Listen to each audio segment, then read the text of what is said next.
What is wrong? No, nothing. It's just, don't know if you've heard, but we're gonna say goodbye to Brock in Svartalfheim. A funeral? Yeah. We're meeting at Rab's Tavern in Niedervalier. We will be there.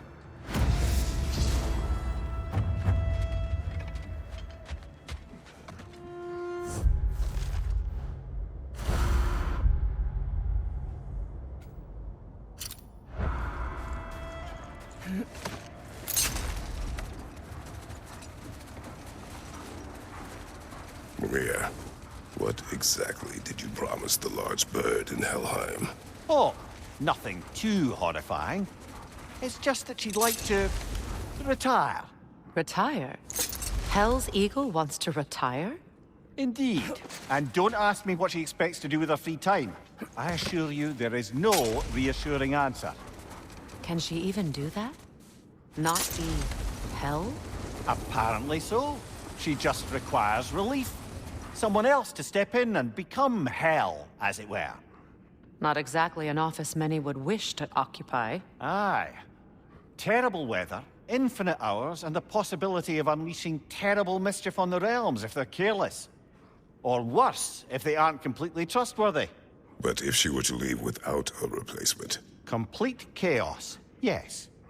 Well, I'm sorry I asked.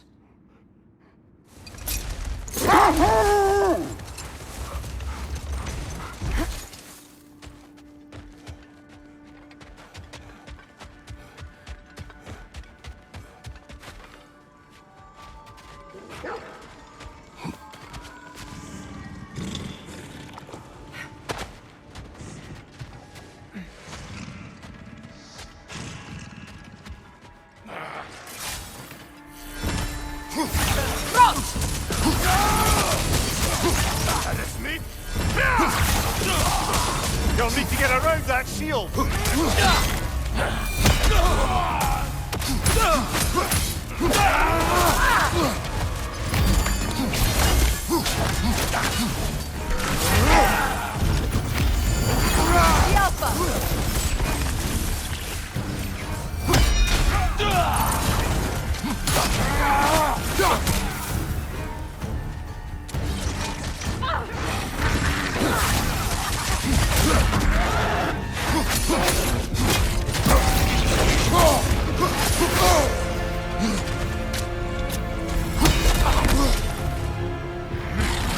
Take care of the rider first!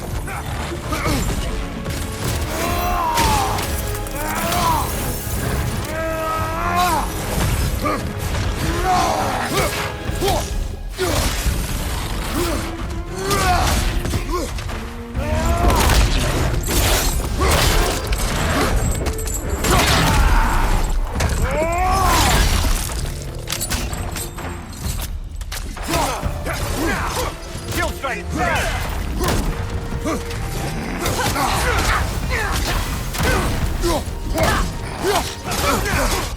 Careful, brother! You're covered in Bifrost!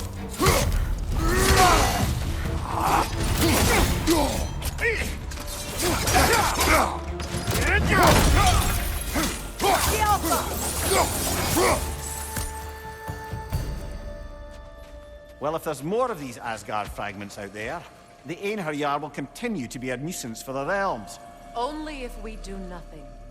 The realms will never heal if they remain. How many more? Only one way to find out.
It is gone.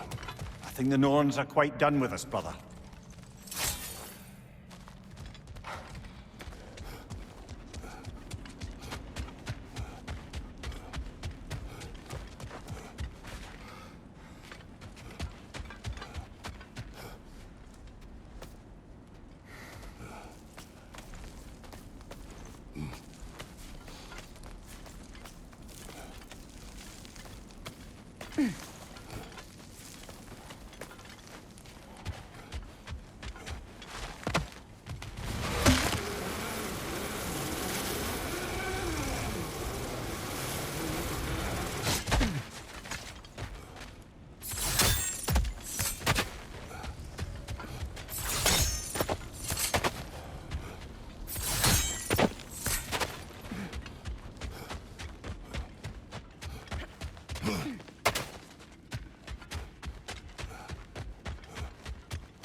It's strange.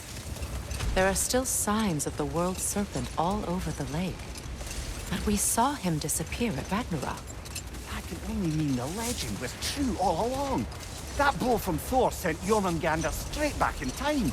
A younger Jormi, fresh from Jotunheim, would grow into the serpent we know. When we first met the snake, you said that he found a trace familiar. Perhaps they met in Jotunheim. Perhaps so, brother. We'll have to ask the lad for that story when we next see him.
Watch for the horns!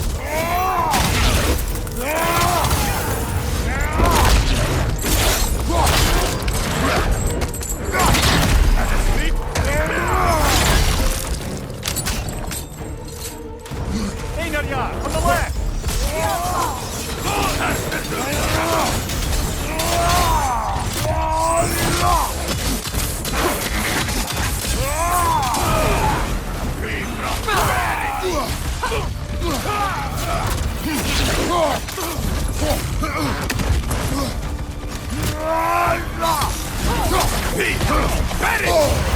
Careful, brother. You're covered in Bifrost.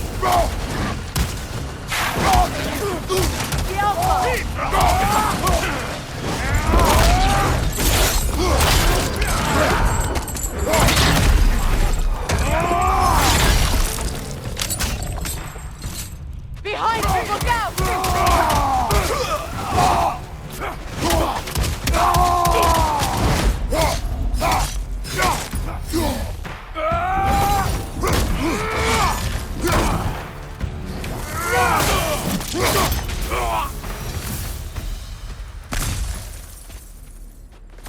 I don't understand why they keep fighting. Can't they sense Odin is dead? They are soldiers. They will always be loyal to him, alive or dead. It is a matter of honor. Yes, they will continue to follow his orders and keep the realms under his thumb. Not for long, they won't.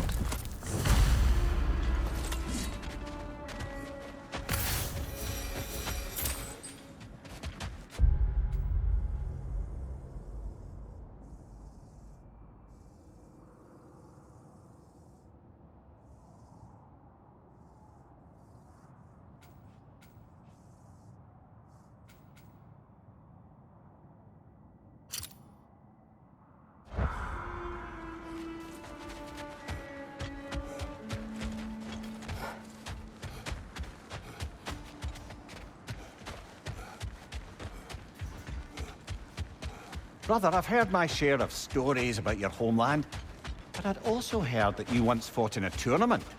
I fought in many contests. But this particular one, I heard you did battle with beasts, scoundrels, princesses, the undead, automatons, and history's greatest musician. That's not true, is it? I would not speak of this. Fair enough, brother.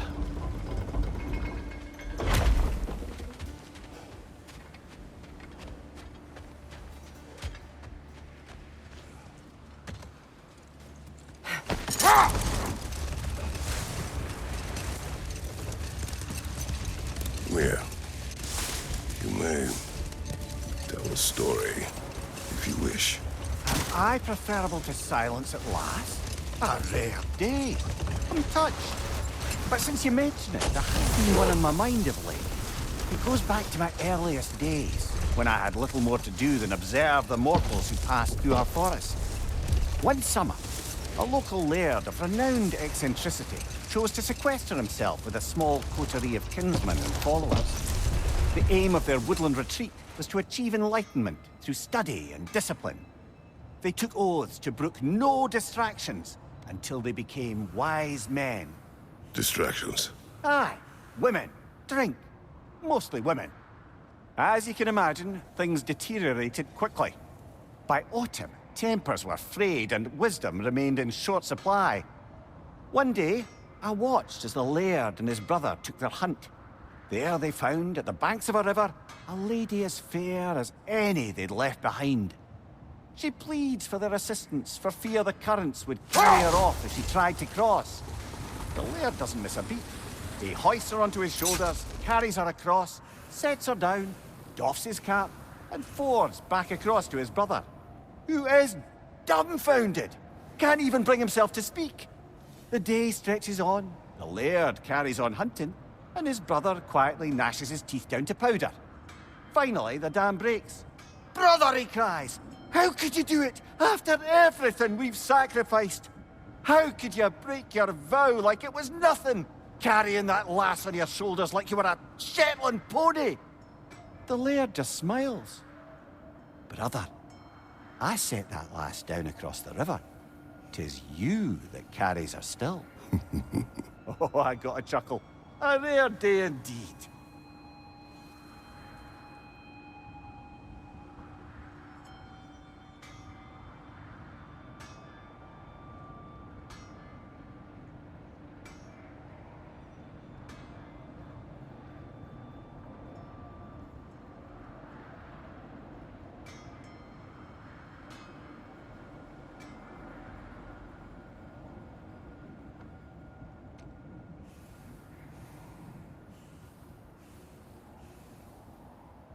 When Jormungandr attacked Thor in Asgard, it seemed personal somehow. But there's no way they could have met before that, is there? I've been pondering that, and I have a theory. We know the lad spent his time in Jotunheim learning soul magic. Perhaps the serpent figured in. You mean Atreus placed some other giant soul into him? Someone who already hated Thor to begin with? Exactly! Though that doesn't narrow it down much, I grant you. I wonder if Jorm even remembers after all this time who he once was.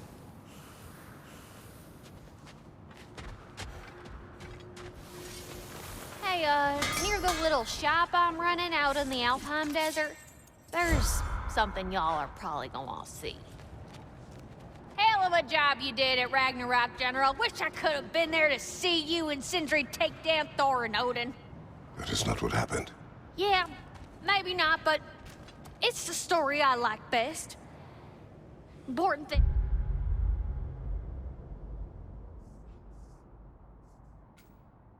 is, Odin's paid in full for what he did to Brock. I know it doesn't fix what's broke, but it ain't nothing. Hello, Lunda. Hey, goddess. About your brother. I never got the chance to tell you. I know moments like this you're supposed to say sorry and whatnot, but I always known that pretty man had greatness in him. That he'd do something amazing one day, and I'm just... You know, I'm proud that now the Nine Realms know it too. I thank you. Anytime, ma'am. If I look like that, I'd stand around and just let folks stare too.